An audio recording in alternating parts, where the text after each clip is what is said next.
Good afternoon to the good people. Good afternoon to the bad people, friends and enemies. Good afternoon, boom shakalaka to you all. Chris Bass with you. I bring you, of course, the precursor. We do this every Wednesday, and of course, the precursor to baseline every Wednesday at 4 p.m. Central. Oh, of course, wanting you to be well where you are. Well, I'll tell you, boys and girls, it's not easy growing old. It ain't easy. We had a conversation before on various platforms. Hey for the punk. I'm telling you. Old man bass sometimes I hate it. I thoroughly hate it. I can't stand it. It's aches and pains and aches. I know it's supposed to be part of the obviously the aging process, but this ain't no joke, Doc. I'm telling you. Just trying to make sense of it. As we go to say, okay, so hello to horse Barbara Jean. How you doing, Barbara Jean? But good afternoon, greetings as well.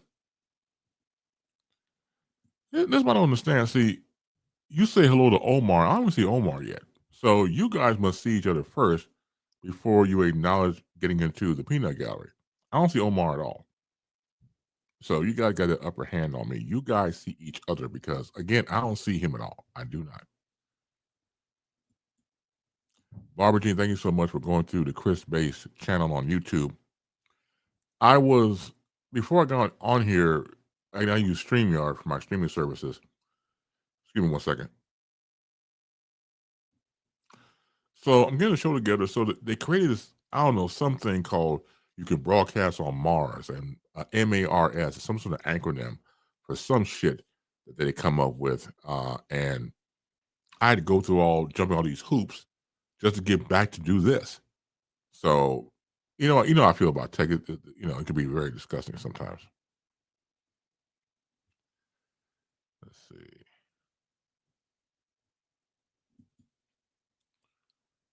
Right, was just watching. Right, because once again, you guys can see each other before you acknowledge like Omar's doing right now.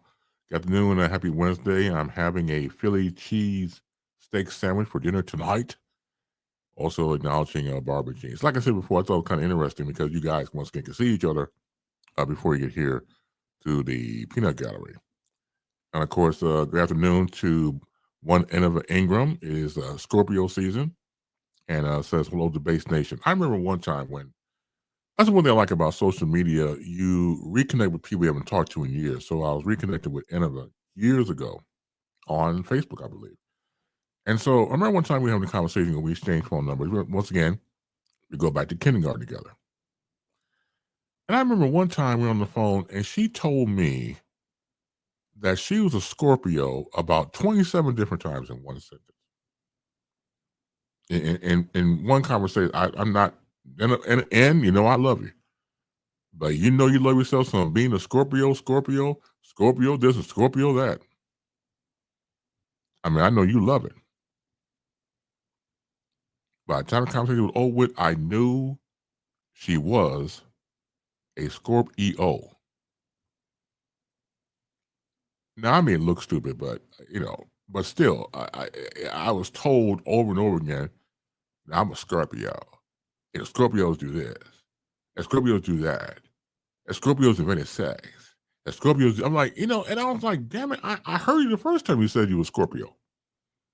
If anybody I've come in contact with that loves their zodiac sign is one Enova Ingram, Chef Enova Ingram at that.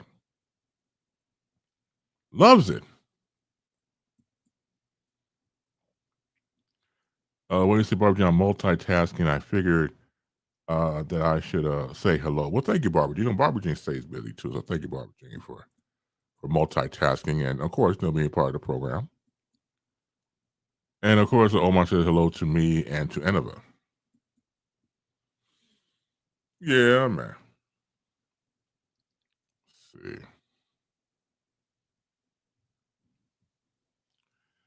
Interesting story that broke. I want to get this lady's right, so she's just been sworn in. So, more than, hold on, what do you got here? Let's see. Let me get these comments before I get into the topic here. To everybody coming in. I need to head back to was it Telegram right now, but we'll watch the broadcast on YouTube. Thank you, Barbara Jean.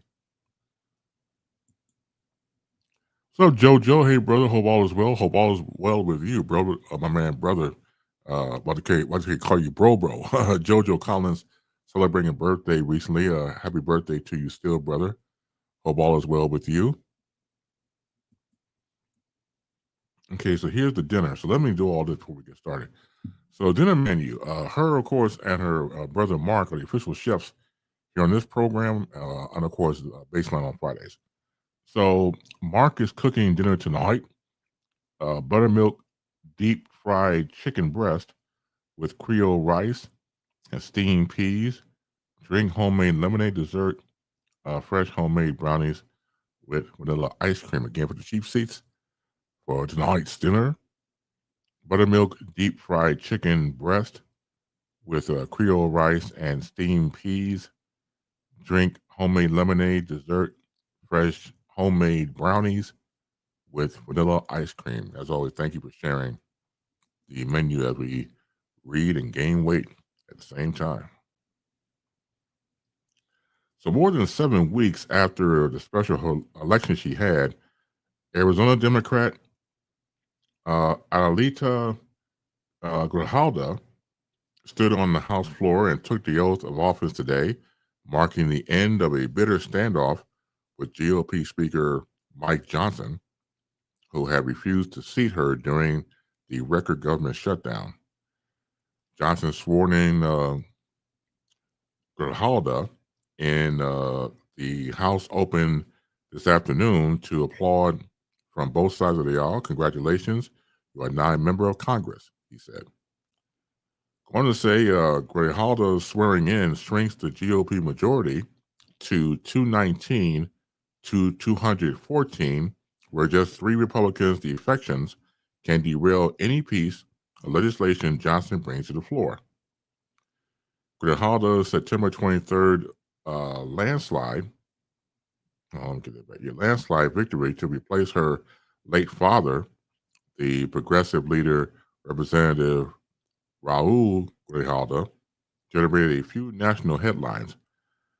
But in recent weeks, Democrats publicly clashed with Johnson in news conferences, staged protests, and a face-to-face, at a face-to-face impromptu meeting outside his office as they tried to persuade him to administer the oath of office to Grijalda.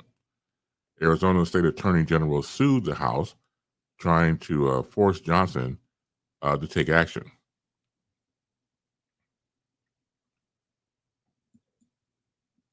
How you doing, Diane? Diane says, Annabelle, can you ship those meals?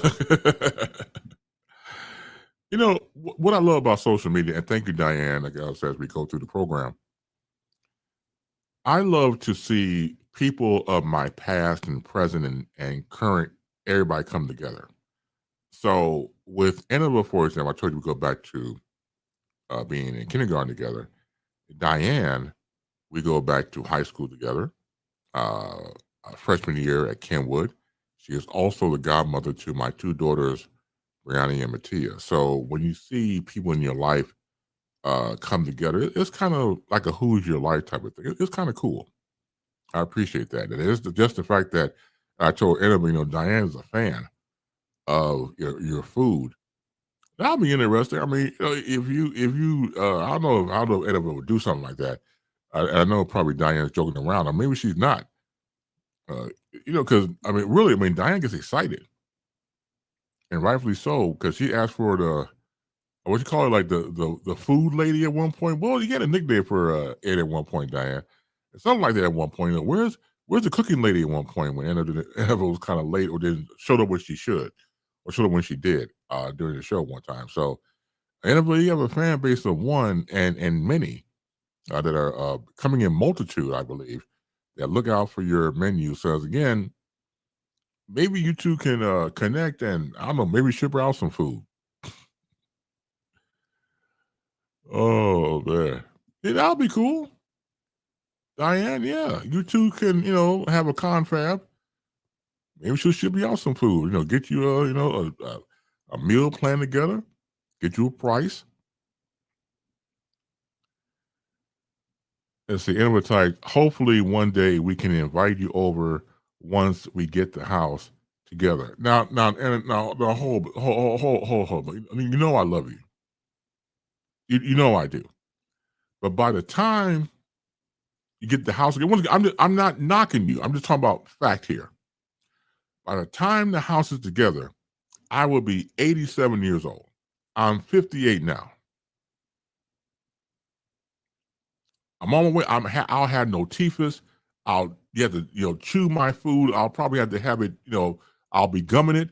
We be gumming, doom, doom, doom, doom, doom. Well, yeah, I'll be on a cane and stuff like that. I'm getting on to really get a cane now, the way I'll be walking and hobbling around here with my, funky ass. But it just, yeah. So yeah, let me know because I'll definitely show up.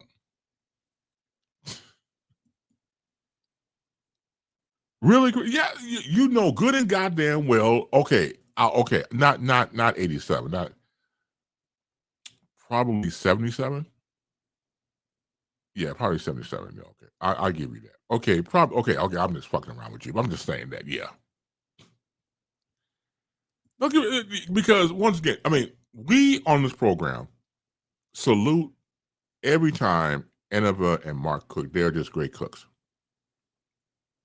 and their palates are very high. They have very high palates. So why would you invite somebody over when you want to eat all the food yourself? I'm not knocking it. Y'all pay for the food. It's y'all food. That's all I'm saying. So all I'm saying is, whenever that day comes, I will announce on this program.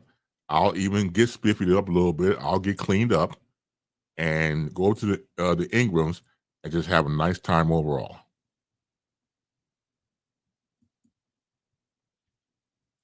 And it says we appreciate the love. No, real talk. I is me personally, as I get older, you appreciate the people in your life, and I appreciate all of you that come on the program. A lot of you I know outside the program, obviously, and I appreciate you more. You have no idea. Life is, I'll just say, life be lifing. See, so during the 43-day shutdown, the longest in American history, Democrats claimed that Johnson was refusing to seek Grijalda to prevent the release of the Justice Department's files from its Jeffrey Epstein investigation. The Epstein's matter had played 47 and his allies on Capitol Hill as many of his MAGA-based claimers for transparency or clamor for transparency concerning the investigation. Yo, what's up, Christopher? Great name, man. I'm telling you. Whoever named you that got some style. Thank you, Christopher B. And what's up, man? Good afternoon, Missy D. Campbell. Yeah, I'm going to by the end of this week, I'll communicate with you and we gotta reconnect really because you've been heavy on my mind. Heavy on my mind. When something like that is heavy on my mind, that means something's gonna happen. So I really gotta make that happen. So absolutely. What's up, Jed? Let's say somebody say brownies. uh, and damn Schumer and the what was that? Crusty Dems.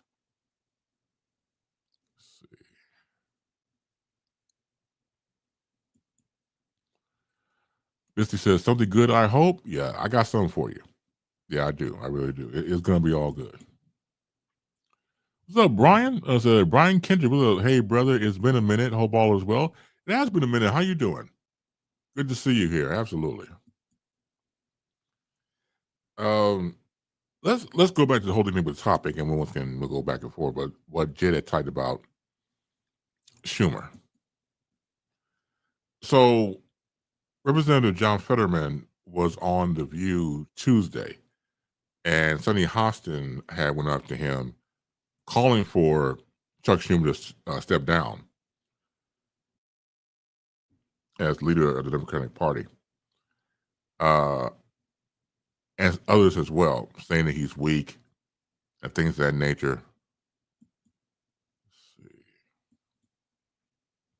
What's up, Sick? Good morning, afternoon, good evening, and good night. How you doing, Sick Diggy? Thank you for being here, and happy Wednesday to you as well. This is what I mean by the Democrats not being together. Something is going on. It's been going on for a while with passing the baton. You know how I feel about that, and the leadership or lack thereof within the party, and it's getting worse and worse when you have people within their own party or outside the party calling for the head of Chuck Schumer. And even Lawrence O'Donnell, I was told, on the last word on MSNBC, had made some points about Chuck Schumer not being the best orator or things like that, but he has done some good in his position. I think now, in the temperature of the country that we have right now, we're living in a lot of cancel culture, cancel culture and canceling and things that, however you want to call it, cancel culture.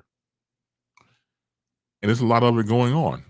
And I don't know if you want to call for the head of Chuck Schumer, but the Democrats as a whole need to get their shit together. Now that's just me. Just get your shit together and be a united front. So when you talk about the 8 Democrats that split to go with the Republicans to try to continue to have SNAP benefits, and John Fetterman, I told you, well, he was on The View. He was also one of them, one of the 8. Call. Because I think, me personally, that regardless of how you think about them, a betrayal of the party and going with the 8, it's the classic damn if you did and damn if you don't situation. I really believe that. But here's the thing. If they would have went with, say, healthcare on the table, and then you still have the issue of SNAP benefits, well, how come you didn't cut the deal about the food and SNAP benefits? So if you do the SNAP benefits, then how can you talk about the medical? So I think no matter what you do, you're gonna be crucified. People are starving out here, and people need medicine. They need their health care before it jacks up through the roof and skyrockets through pricing. So which one do you do? Which deal do you cut? Me personally, let them cut the deal for people to eat. But see, no, that's going against the party. So just have continued people starving. If there's opportunity for people to eat, to have meals to take care of their families and children,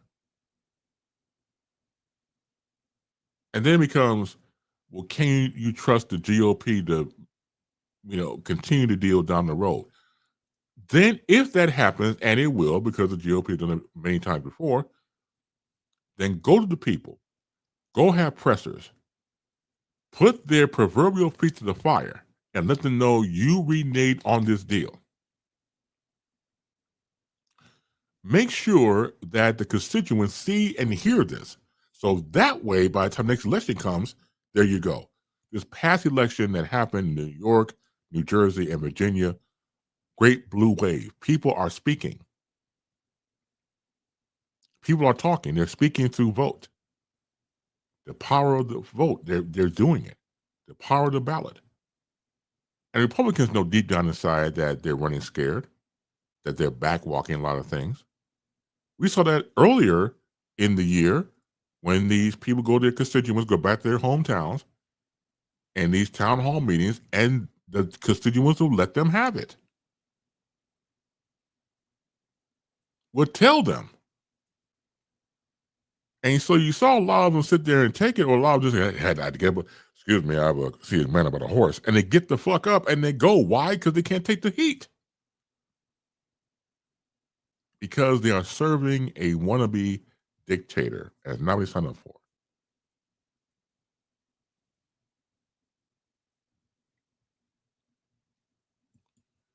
Diane Tice, I bet that SNAP money is gone. I agree with that. I agree with that.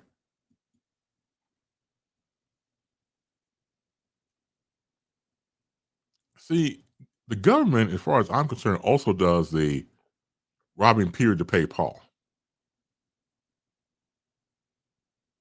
So there's no money for Americans, yet you have a problem coming up with money for other countries like Afghanistan and things like that. Yeah, no money coming. No money. No, we got no money. All of a sudden, we got money for other countries. This is how you do Americans. People trying to go to work, make ends meet. They're doing their own version of Peter to pay Paul. All of a sudden, this mysterious money come out of nowhere to help other countries.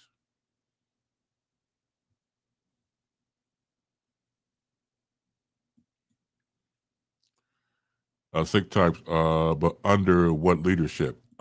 See, that goes back to the Democrats. They have to select a leader slash leaders. Now, in the front, we see Chuck Schumer and Hakeem Jeffries. But maybe there's other leaders out there that can rise to the occasion. Me personally, Jasmine Crockett out of Texas. I will back her all the way. I like her. Obviously, she's intelligent. I like how she goes back and forth with Republicans because that's where we are right now. That type of temperature, because as I said before in this program and other programs, what you're looking at is a street fight. This is a political theater street fight. And as Reverend Al once said on MSNBC about Donald Trump, that this is going to be a street fight to the point where you can't expect any rules and regulations. You can't. You got to pick up a broken bottle, a 2x4 with nails in it, and go for broke. This is not the era of when they go low, we go high. This is a new day. If you hit me, it'll be 2 hits. One to your jaw and the other one go hit the floor. This is where we are right now. I personally would not let anybody put their proverbial knee in my neck. No. That's not how this works. And Republicans are doing all this because their leader says so. They want to mimic their leader. So when a leader insults people, what do they do? The exact same thing. They mimic everything that Trump does. But we can't just sit there and take it.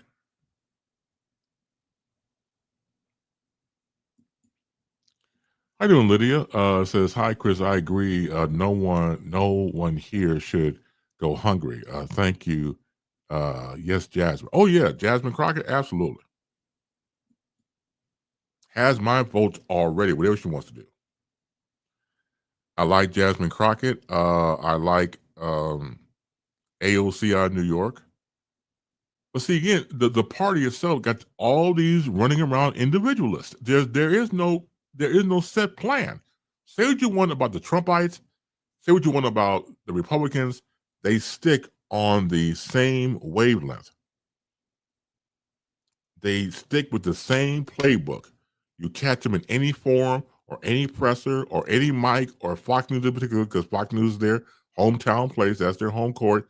They have the same playbook. Now that's what I see. Democrats all over the place. Similar messages, but all over the place. And there's no unity. As far as I'm concerned, maybe I see. I mean, maybe what do you see? Hey, how you doing, Katrina? Katrina, my condolences. I know you lost your father, so you have my deepest condolences. Please remember that. I know you're going through it right now. Thank you for being here, Katrina. Thank you so much.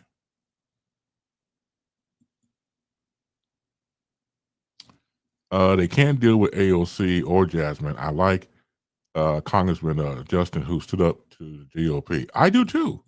No, you're right, Jet. But see, they don't want to handle them. They don't want to embrace them. I don't think so. I don't think the Republicans. I don't. The Republicans like. See again. I said before about the playbook. They stick with the playbook. They stick with it. They're not going to weary from it. They're not. So this is what happens. I think it's damnedest a shame, me personally. And that's the sad thing about it. When you look at representation of this country, people you vote for, people you believe in, and you're getting this, it's disturbing, to say the very least. So with Gualiada now being sworn in, and once again, 7 weeks of delay of her being sworn in as the congressperson from Arizona. And becoming the 200 and I believe 18th signature or 29th or two. Depending because I heard I read a couple of reports. Either the 218th or 219th signature on the Epstein discharge petition. So now we're getting things done. As you heard in the news, these redacted emails between, of course, dealing with 47 and Jeffrey Epstein. 2,000. I'm sorry, take it back. 22,000 emails to be exact. 22,000 emails to be exact. I'm telling you. Curiouser and curiouser. Okay, this one says two. Okay, so once again, the Halda represents the 218th signature on the bipartisan discharge petition, which will allow rank and file lawmakers to bypass Johnson and his leadership team and force a floor vote to release the files. She signed the petition as her first act of a member of Congress. Good for her. That will force the House to hold a vote in the coming weeks to compel the Justice Department to release all the files related in this investigation into Epstein. But the bill is unlikely to pass the Senate or be signed into law by Trump, who has personally argued and urged Republicans to block the discharge push. Johnson has said that the delay in swearing in Guadalajara has nothing to do with the Epstein petition. Okay, bullshit on that one. The GOP-led House Oversight Committee is already investigating the Epstein matter, Johnson said, and has been releasing troves of records from both the government and the Epstein estate, including a new batch of 20,000 pages today. So, again, the only thing that Trump has been nervous about are these files. So I ask you out there, whether you want to call in at 312-597-2106 or type in there in the peanut gallery. When we find out what's inside the files, will it matter? Would you think and get your response? Will it matter? Let's take into account this history. 34 counts against him. Throwing a couple of impeachments just for good measure. Whatever's in these files, will it matter? It has to be something because, again, he's been ducking and dodging this for a while. This association with him and Jeffrey Epstein. So on this program and others, people have said, well, maybe it's him having sex with underage girls. Okay. Which is obviously wrong on all levels. It's the same person, of course, on Howard Stern's show saying that his daughter, she wasn't my daughter, I date her. So we all know he's morally corrupt. It wouldn't put it past me if he did. have sex with underage girls. But will it matter? What do you think?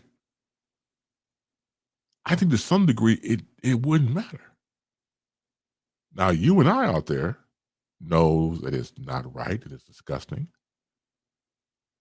This has been going on for a long time. It's been going on since the beginning of time itself. People who are disturbed and disgusting having sex with children. Then you got to figure the world of the wealthy, whether it's the wealthy here in America or the wealthy in Britain or wealth all over the place. It's always about money and power. Romans, the whole thing. Having sex with children would have been a power thing. Hell, slavery. Shit. Slavery.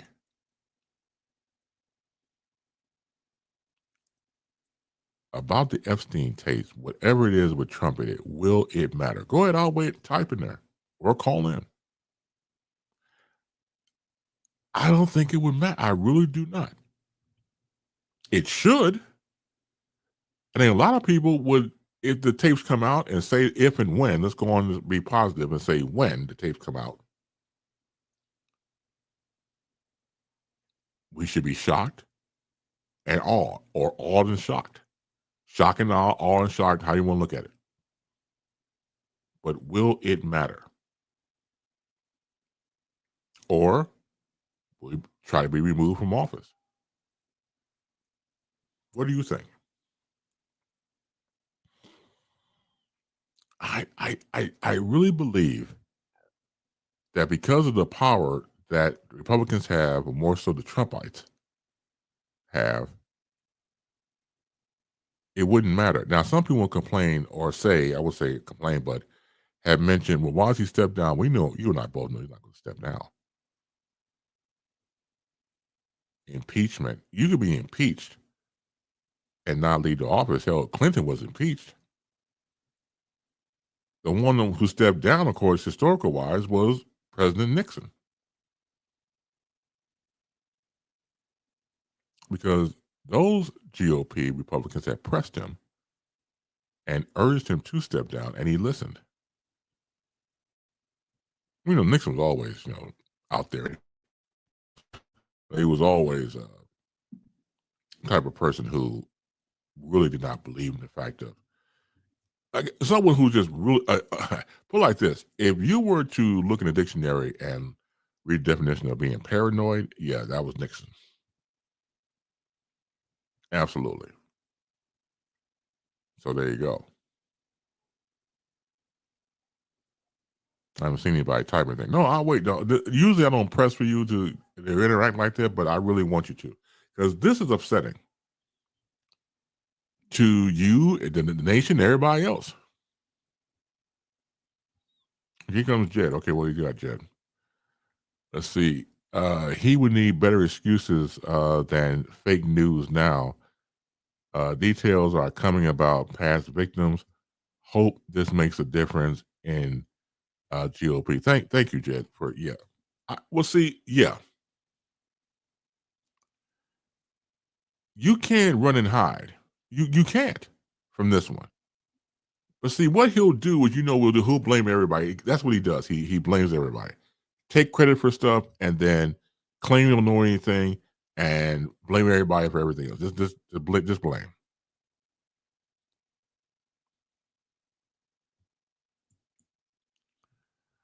Let's see. I feel like you do the evil will get ignored. Thank you, Jay. I would. That's how I feel. Unfortunately, I don't want to feel that way.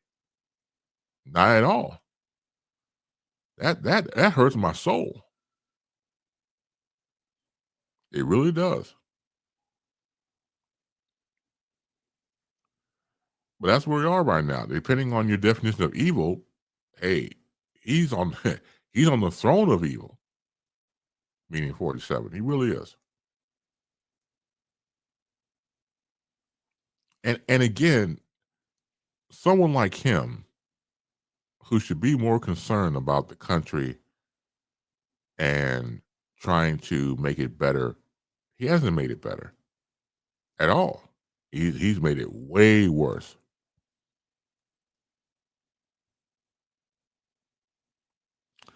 Yesterday was Veterans Day. My personal thank you to all the veterans out there who have and continue to serve our country. Thank you so much for giving us the freedom to do what we can do to be free. Special shout out to Gus because Gus's birthday was yesterday as well. And Gus also served this country. So thank you, Gus. If you're listening, I know he's going through a lot right now, but thank you to Gus and thank you to all our men and women in the services.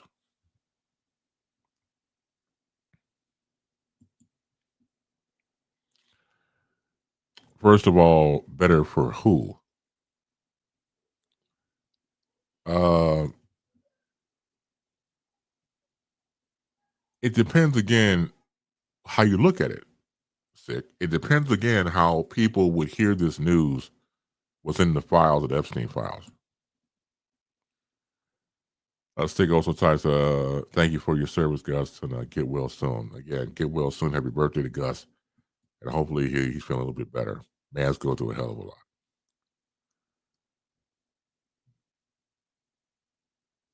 And going back to the whole thing about 47, so you are looking at a process of people who are protecting 47. The first time he was in office, he had a lot of guardrails, military people, four-star generals, the whole thing. People in the government who have experience being government people, not people on television, not getting anybody from Fox News or from the world of TV. You're not having Dr. Oz be a part of the U.S. medical department. You got to be kidding me. That still gets me. We say Gus' grandfather served in World War II. Thank you, Jed. Thank you for your service as well. Yes, absolutely. God bless him.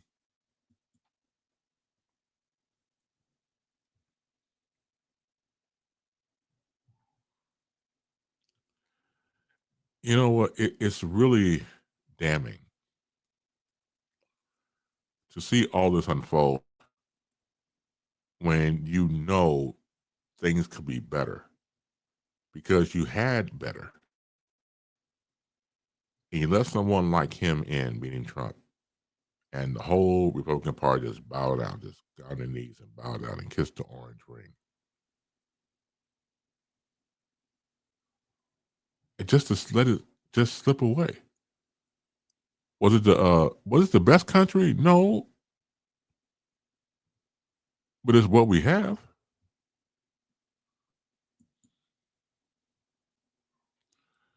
I am proud of my dad.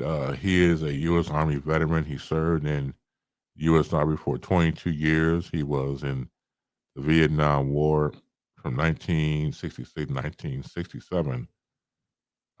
He is alive and well. As for you, Gus, thank you for your service to our country, and you get well soon. And you are in my prayers. That's Omar. Thank you, Omar. That was very lovely. And thank you to your father for his service here as well.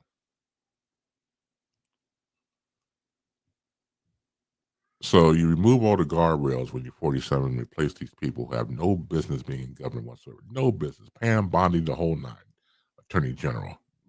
And see, that's that Fox News mentality.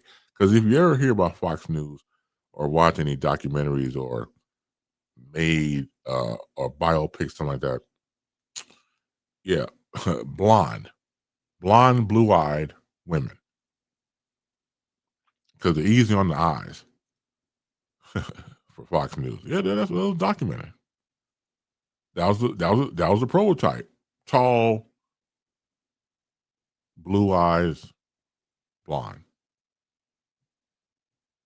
Well, I don't know about the height, but I think it was, could have been part of. I don't know about the height thing, but yeah.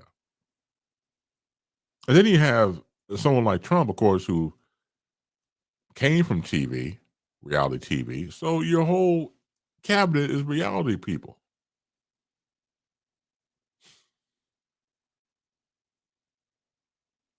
running the government, running it into the goddamn ground.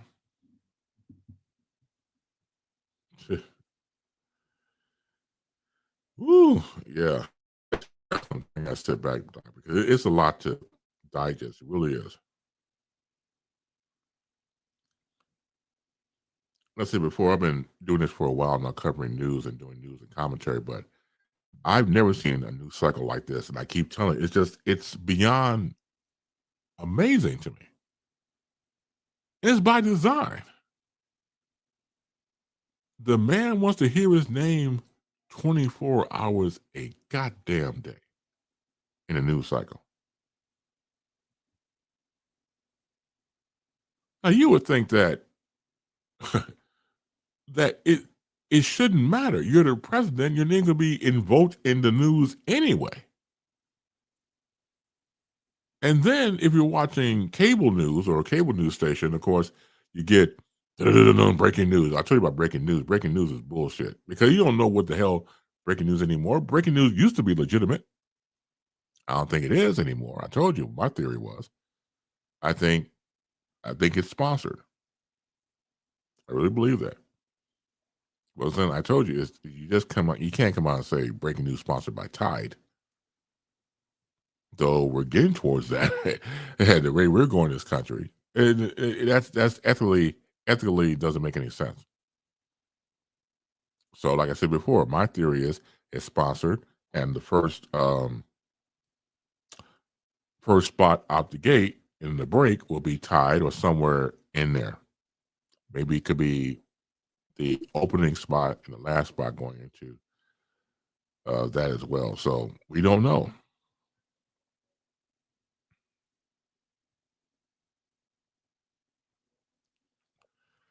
So yeah, it's a lot to digest. Excuse me.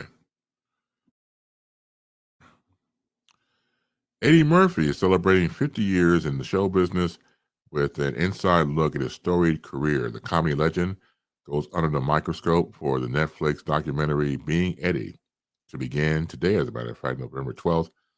Director Angus Wall's film chronicles Murphy's path from a young stand-up comedian as a teenager and a cast member of Saturday Night Live to the movie star known for Beverly Hills Cop, The Professor, and Shrek.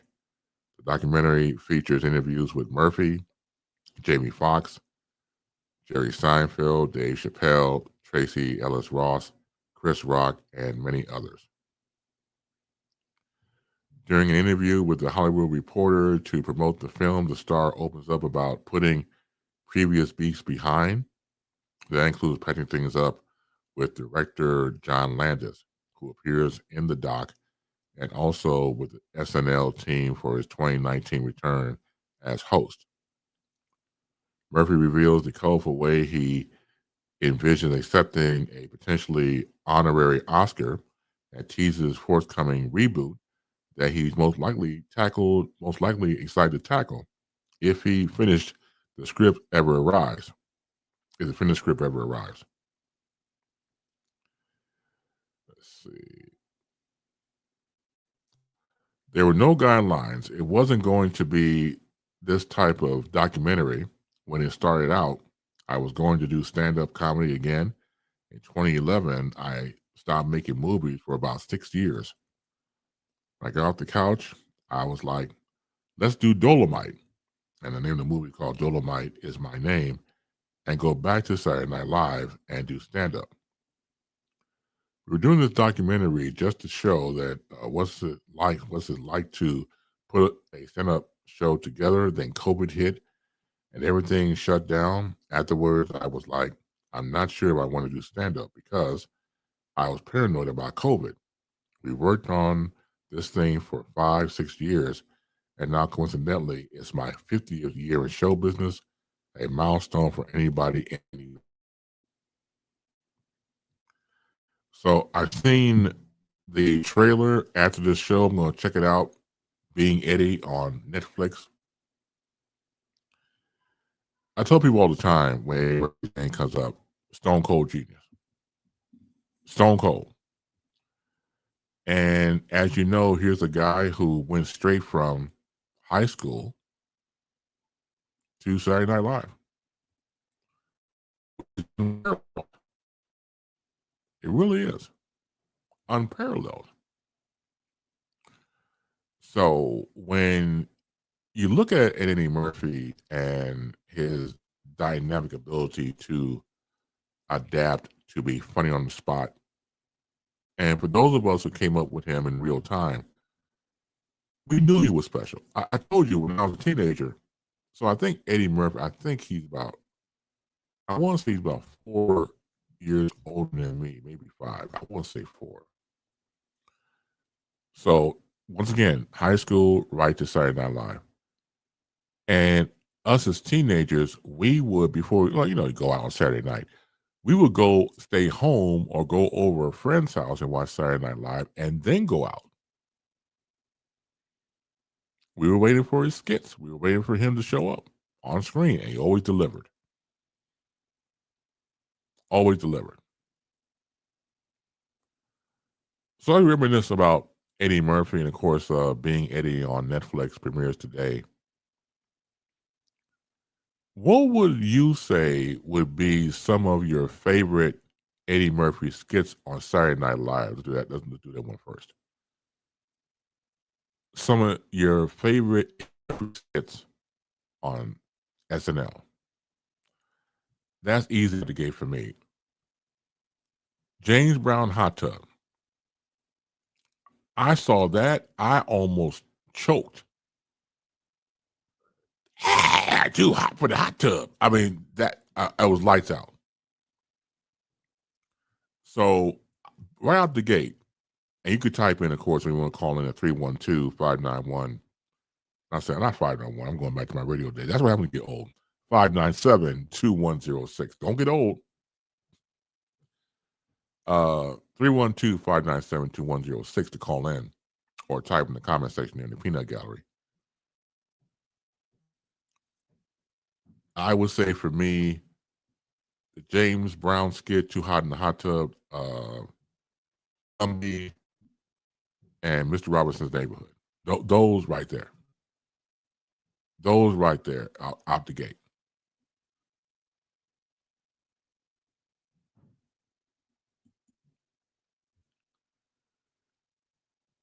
But see, I just said the same thing, right?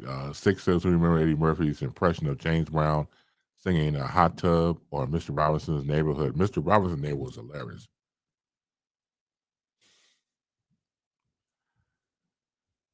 I want to be in your neighborhood someday.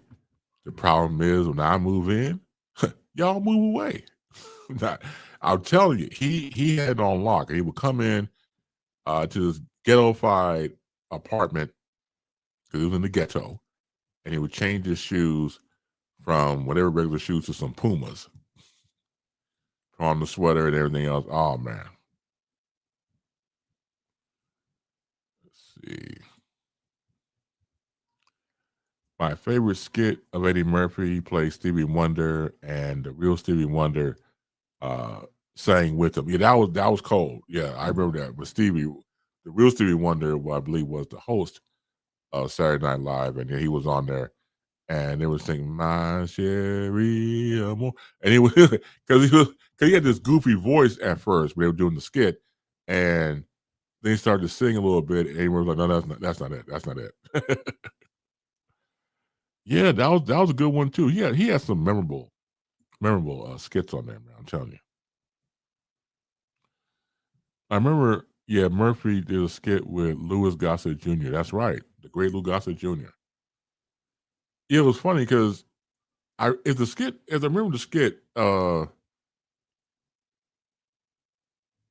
think, yeah, they did a skit and Lou Gossett Jr. was the guest host that night,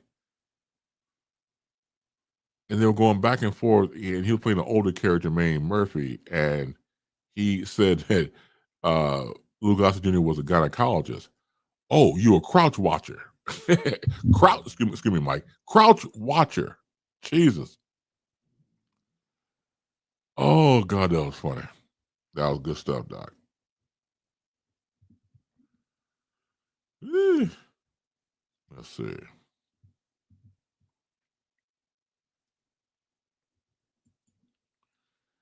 Hey, how you doing, D? D Houston. Buckwheat has been shot. Oh yes, yes, yes. I forgot all about that. And that was a takeoff on President Reagan being shot. Then it was a who shot Buckwheat. God, man, they came out of nowhere. Man, that was Saturday Night Live not been funny in the past 25 years, but when they were funny, they were on it.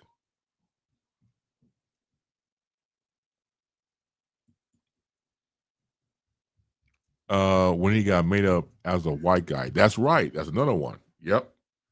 They remember as a white guy, the white guy makeup on, and he had the mustache and the briefcase, and he was going around town saying what happens when you're white. So there was one part of the skit where Mr. White, I believe his name was, and he goes to the bank to get a loan, and let's see, the one of the bank workers was saying, you can't get a loan this big, Mr. White. That's incorrect. We can't do that. So the president of the bank said, "Don't worry, John, I'll take care of it." So then he sits down, the president of the bank, he sits across Mr. White. He said, "Look, take all the money you want. You don't need any collateral. Take all you want. We don't care." And so Eddie Murphy, Mr. White was, what a silly Negro, because John before him was a black guy. Yes, I remember that. Oh God, that was hilarious. Let's see. Okay, the link to chat. Hold on 1 second. Let me do a couple of things. Hold on. Be patient with me. And hi to you. Hi to you, D. How you doing? Thank you for being here. Let's see. So let me gotta do a couple of things here.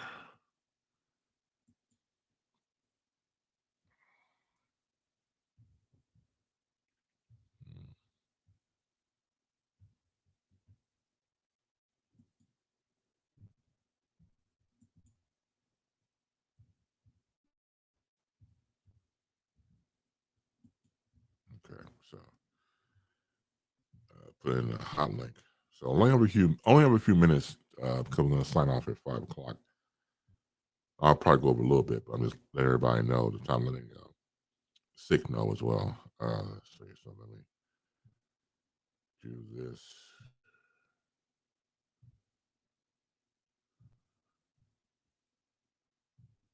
Okay.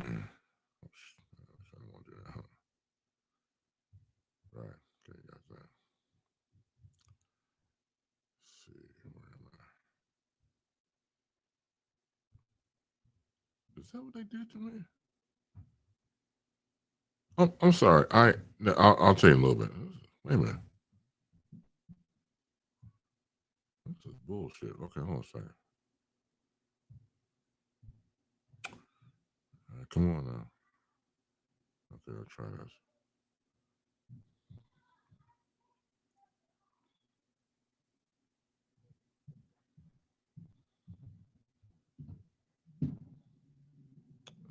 Damn it.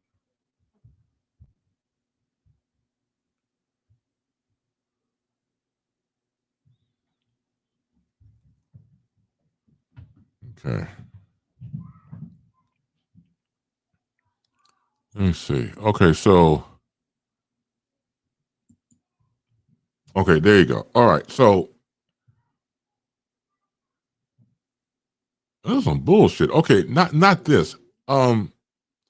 As I said before I got on the air, StreamYard was doing some new thing where I guess it changed the format. Unbeknownst to me, I didn't know until before I started the program at 4 p.m. Central. So I'm trying to sign on, but it won't let me sign on because they got this new shit. So I'm looking at it now because I had to send the link in for Sick to use, and I'm looking at me on Facebook Live, and I look like shit. And I apologize for those of you out there who are probably have gone blind in one eye or can't see out the other or have passed out because my huge noggin is so fucking close to the screen, it will make you sick. So I did not know about this. That's why. See, I'm looking at you now, where I am right now, there's a distance between, of course, the camera on my laptop to where I am now. This shit is huge that I'm seeing right now. This is some bullshit. I know I would probably face that scares of small children. I'm sorry. This is some bullshit. A good night. I gotta go back to the lab and try to fix this thing. Jesus. Yeah, I told you they had this thing about Mars. StreamYard goes to Mars, and MAR is some acronym that streaming. So yeah, it was like Mars. Shit. I'm sorry. For now.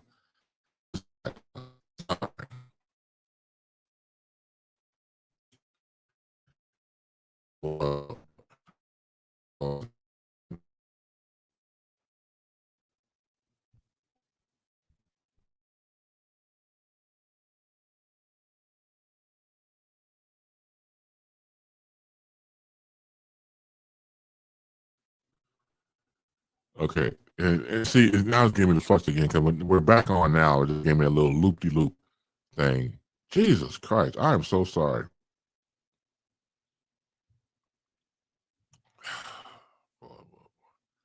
Big ass dome. All right. All right, let me welcome in Sick Biggie. How you doing, Sick? Hey, base. Yeah, technology is whooping everybody's behind, isn't it? Yeah, I'm sick They, now. they... Shit, I'm sick. I apologize to all the ass head of mine taking up half the screen. I didn't know that. See, I did not know that. Again, the format that this StreamYard was talking about would change completely. So I apologize. I did not want my big ass dome to take up half the screen on here. So please forgive me. Good. That's a good goddamn night. It's okay. It's okay. It's okay, No, base. okay. You know. It's not. It really isn't. And I know. I know me, man. I love my people. I want them to fucking vomit when they see my big ass dome. I mean, it's like that Negro's head is really big. Oh my God! Everybody out there. You have no idea. I am so sorry. We understand. We understand. We understand. That's what it is. This is bullshit in the highest part of bullshit-city. This makes no sense. Oh man! See, I will say this. Now I see the real time. At least it cut down since I had you on half the screen. So it's cut down. After the conversation's over with, and I got to cut you loose, and our big ass head would take up the whole screen again. Jesus Christ! I'm sorry. This stinks. This stinks, man. This is stank to high heaven, Doc. I speaking of stank, tomorrow I gotta be old, dirty, and stinking because R.I.P. to ODB. 21 years since he passed. Tomorrow, November 13th, 2015. Baby, come on, baby, come on, baby, come on. It's been that long, huh? Yeah, November 13th, 2004. That's when he passed. 2 days before he did his birthday. 2 days before his birthday. That's sad. So. Yeah, it's sad, but hey, he wouldn't want us to be upset. He wanted us to celebrate his life, So I remember that's why I always said I don't want to hear no Mariah song. I don't want to hear Mariah's "All I Want for Christmas." The only thing I want to hear is the Fantasy remix with "Oh Dirty." Thank you very much. Like we said last time. That was a nice remix. I like that remix. That was nice. Yeah, that was good. Because that she, you knew they had to protect her from Dirty because Dirty would have looked at her like, oh look. Dirty will lick her. I'm sorry. Since we're talking about dirty's gonna lick her like an ice cream cone. They were not gonna be in the same scene together at all. I mean, they probably filmed this scene way somewhere in a different state, different county, different country, damn near, because he was not gonna be in the same Same, No, they had him call. vicinity. They had him like. They had. I think they saw. I think they shot the video. I think in Coney Island. Right, something It like had to that. be You're in right. Coney Yeah. Island. Yeah. So yeah, Yeah. because he's from Brooklyn. Right. He was from Bed Stuy, but Yeah. Bed Stuy, Brooklyn. But they were in Coney Island. He knew his way around Coney Island. So they had him in one part of Coney Island. They just had her like with the rides, or it's somewhere in like somewhere in the neighborhood with all them dances and such. Mm-hmm. All Mm-hmm. them brothers is backup dancers, just like in the Dream Lover song. Right. So I get that. I think we might have been the same dances, but anyway, Bass. First of all, with your sense of humor, I would have sworn you might have served in the military because only those in the military who have a dark humor like you, man. You know that You know what? humor, because I served in the military myself back where I'm Oh, from you originally did? from. Okay. Yes, I Thank you for did. your service. Yes, sir. Thank you. Right. Well, my people, we thankful for. Hey, I come from a couple of generations, so it's a Mm-hmm. different military Mm-hmm. and everything. But that's how But still, there's some yes. brothers in this. Yeah, that's how I met. That's how I have met some mutual friends of Snowman and whatnot because they were like, "Oh, you served in different military? All right, what was that like?" We said we go back and forth about stuff like this, Right. understand each other's military history, and I know I have kinfolk who served in the U.S. military as well. I got a couple who were in the Navy and the Marines, Mm-hmm. an uncle who was in the Army Corps of Engineers as well. So I'm familiar with your military whatnot. Yes. But Okay. Thank you. so there's the level of camaraderie, and we all understand like that type of humor you develop in certain situations. So I understand your frustrations. I had to laugh because I understand we get frustrated. We gotta laugh just to keep from just blowing up. Well, You you're know? absolutely correct in your assessment. Say, I mean, I was told over the years I had a gallows humor, as they call it. So the gallows humor Ah. always gets me through. The one who I always thought should have served in the military, God rest his soul, is my dad. My dad Oh. was very strict, and I asked him one time because he would have been a perfect sergeant, really, because he loved the boss people. So I said, "Dad, how can you serve in the military?" Oh, I don't talk about the military. I like the military. I said, "Well, they definitely would have liked you." I mean, he was perfect for it. But no, he had his reason not liking the military. But had he went, yeah, yeah, it would have been lights out. I mean, yeah, they look, man, they would have urinated completely. Soon as the staff sergeant him Uh, get out there, yeah, they would have, yeah, it would have been lights out. It would have been a game changer. Hold on, was let me your get this. father was Papa based silent generation? Was he born like Mm, in the 30s and 40s? What year was he born? well, yeah, he was born right. He was born one thing in the 40s. In the Late 40s, yeah, 40s? yeah, yeah, Okay, that would have meant okay, late 40s. Yeah, he would have been a boomer because that right. generation, they had their issues back then coming up during civil rights and Vietnam and everything. So I can understand that stuff. I You can see, real understand quick. that. When we say Jed, StreamYard went Max Headroom on. Thank you. Yeah, you sure did. Max, good reference to Max Headroom. I love Max Headroom. He was on, man. They sure did. Thank you. That's a good analogy. You talking about some, man, StreamYard some motherfuckers, man. I mean, they really need their asses kicked for that one, man. Oh, But speaking of yeah, go ahead. heads, speaking of Yes. heads, Mhm. Jamie Foxx was wrong for what he said about LL Cool J. Because I remember he did a comedy special. He had a comedy special called "I Might Need Security," which was shot in Oakland. Mhm. And he talked about what happened with him and LL Cool J when they were shooting Any Given Sunday, Right, especially the right, fight and everything. right. And he said, like, there's some things I can't stop about him. Like, I can't stand about LL. He got a head. Uh-oh, He yeah, got yeah. a head. He doesn't have a head. He got a head. You Yeah, know? they were going at it for a while. You're right when they filmed the movie Yeah, Any yeah. Given They Sunday. went at And it. Something you know, happened, and eventually they squashed it. They got to yes, they they did. worked things out afterwards. Correct. They did. Like grown men. But Well, like he said in the comedy special, he had a head because when he took off his ball cap, I was like, oh, hold on a second. Let me get by you. Let me get by you, player. Man, I know you was ahead of your class. Woo, you headstrong. yes, sir. You got The jokes. He had absolutely.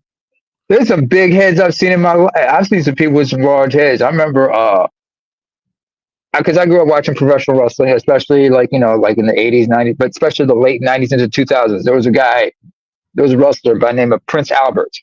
Hmm. He wrestled in the WWE, and as Albert. And the commentator Jim Ross, good old Jr. You know what he used to call him? What do you call them? He used to call him. He used to call him 08 and 3/8 because that was his hat size. Damn, I can That's it. relate. This is a No, white. This was a 6'6", about mm-hmm. 300+ pound white dude. He was an offensive lineman for. He played football for the University of Okay, Pittsburgh. Out of okay, he was in college, high school, but he went to high school in Boston, Massachusetts. In Boston, Massachusetts. That's where he's originally right. from. But what was really intriguing about this gentleman was like he had a number of piercings, but a lot of people didn't know. Like before he went, he was a professional wrestler. He got a degree from the University of Pittsburgh in Mm-hmm. education, and he ended up also studying American Sign Language because he taught in a high school for children with certain challenges, especially those who were deaf and whatnot. Okay, So he could sign. He was proficient in sign language, and he taught before he became a pro. Because one time he took his students to a wrestling show, yeah. and then next thing they can encourage him to become a wrestler. So yeah, that's how he That's got into interesting. that. Well, thank you for sharing Oh that. yeah. Real quick before we part company, what are some Mhm. of the skits you liked about Eddie Murphy on Saturday Night Live? I remember two skits in particular. One Mm-hmm. was they had him doing like you remember like you had those weird ass commercials Mm-hmm. where they were Yes. talking about like the great like somebody singing the greatest hits of all time. Right. Right. And they had one where he was as buckwheat singing off key some of the greatest hits of all time from the Yeah, I 60s and remember that too. 70s. Yes. Yes. Once, Yes. twice, three times a lady. One, twice, three times a lady. Mm-hmm. Another one was with Lou Yes. Gossett Jr. It Right. was where it was the same. It was like the same set they had for Mr. Robinson's Neighborhood, Mm-hmm. except like it's like a father and son going at it, like Yes. and they have somebody plays, they have African percussionists, right? At some Mm-hmm. point, Eddie just looked at us and said, man, what are we doing? Looked in the camera and said, this scene bites. And they had to stop. They just put a shut down everything. They said, man, what are we doing? And they had to call out the BS because they're like, yo, this is a sucky, this was a BS, this was a BS scene. Right. And they asked, can we get the writer out here? And he said, and they asked him, do you get along with your father? So yeah. And then Lou was like, do you think I didn't get along with my father? Do you think I didn't love my father? Right. And Eddie at one point said, you know what? I love my father too. You know what? In fact, he called out his father. Actually, it was his stepfather, Vernon Lynch, because his actual father, Right. who was a That's right. transit cop, was killed when he was young. Mm-hmm. Charles Edward Murphy, by the way, that was his real father's name. But Mm-hmm. Vernon Lynch Sr. was in the crowd. He said, "Hey, Pop, come on up." He comes up. He stands up and says, "Yeah, that's my boy. That's my boy." He's like, "Hey, Pop, I love you. I love you too, son. Sit down." Tells his dad to sit down. But before, Right. also, what he also did in that scene was like, before they continued the conversation, he went to the closet, Mm-hmm. opened the door, and he saw the percussionist and said, "Stop it!" Close it because somebody forgot to tell them, all right, stop. The scene's been stopped, so stop playing the music. Right. Right. But that I remember was it one where it was like one of the dressing rooms, one of the women who was like trying to put the moves on him, and they had to put a Mm-hmm. stop to that. Mm-hmm. But the hot tub, with Eddie, James Brown, come on, man. Oh, that was Should I get in classic. the hot tub? Yeah. Should I do Classic. my thing? Yeah. Should I get in the hot tub? Yeah. Should I do my thing? Yeah. Too That hot was for him. yeah. But Too hot for the hot tub. the yellow breeze, man, that was too much. That was too much. I'm telling you, the man's a stone cold genius. Like I said before, Uh not too huh. many people that can really Mm-hmm. make a transition. Once again, it always amazed me. High school, I was like, his graduation was Saturday Night Live. His college Uh huh. was Saturday Night Live. That's what gets Mm-hmm. me. And the fact that he was able to succeed so much after that, and to really go to Hollywood at a young Mm-hmm. age, and really grab Hollywood and make it his own, and to put his I DNA mean, into it, it was just lightning in yeah. the bottle. Lightning in the bottle, man. Just Absolutely. I yeah. mean, first of all, he was hell bent on going to, because remember, he idolized both Bill Cosby and Richard Pryor. Because when he started out, he was just doing like Richard Pryor bits, and he Correct. was hell bent. And growing and he grew up. He's from Brooklyn, but Mhm. after his father's passing, his mother remarried to Vernon Lynch. He was raised in Roosevelt, Long Island, so it was safer for him and his older brother Charlie. But also another person who was also influenced him was his uncle Ray Murphy Sr. That was another person who was also who was important to him. But Yes. growing up, doing stand up, he was hell bent on joining, Saturday Night Live. He said, "I'm not going. I'm going. I'm joining them one way or another," and he made it. It took him a couple times, but he got there, and Right. that showed the perseverance and determination, the true grit. And then you see all the things that happen in Hollywood. Beverly Hills, another 48 hours, another 48 hours. Beverly Hills Cop trilogy. Well, now four movies. Right. Hell, it was from the first movie that I got to that I was introduced to the song Axel F. Everybody may not Mhm. know the song, might not know the name of the song or the producer, but they remember that You hear beat. that tune. Yeah, you hear that tune. You That's hear it. that Yeah. tune? But man, I'm Yeah. telling you, back in the day, as I said before, before we went out to party, Uh-huh. 10:30 to 12 a.m. Central Time Uh-huh. in Chicago, me and my friends would go over Uh-huh. to somebody's house, watch Saturday Night Live, then we go out to party. That was our ritual. We did not want to miss That, Eddie Murphy because as soon as Monday mhm. hit, well, that night when we hit the clubs, that Monday, everybody was doing something that Eddie Murphy did on Saturday Night Live that following day. Oh, I'm sure Everybody, y'all, that was it good was times for fun. y'all. It was lots of fun. So looking for the documentary. I gotta take off, man. But always thank you, Yeah. Sick, and your contributions always mean a lot. Thank you so much, sir. Have fun, and hey. Don't get mad because you got a good head, because you got a big head. You got a big, beautiful head. You got that goatee. You're looking sharp. And unfortunately, brother, because of what's going on, you got to have that extra strength hookah hole repellent, man. The hookah holes are going to be coming out heavy, at this time.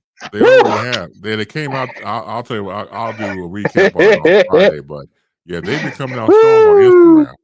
On Instagram, Oh, the you got to hookah watch yourself. whores.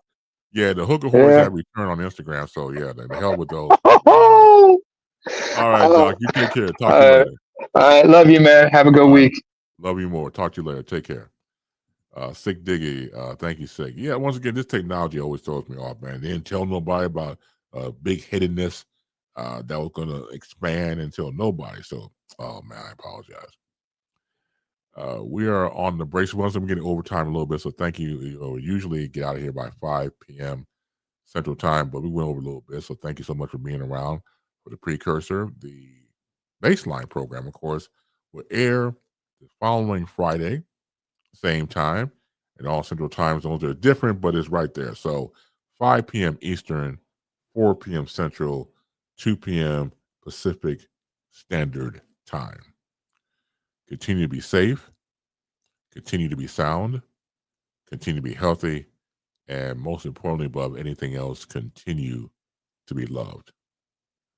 Long live the peace. Long live the funk. More power to you. As always, imparting with all of you, remember to always keep your head up.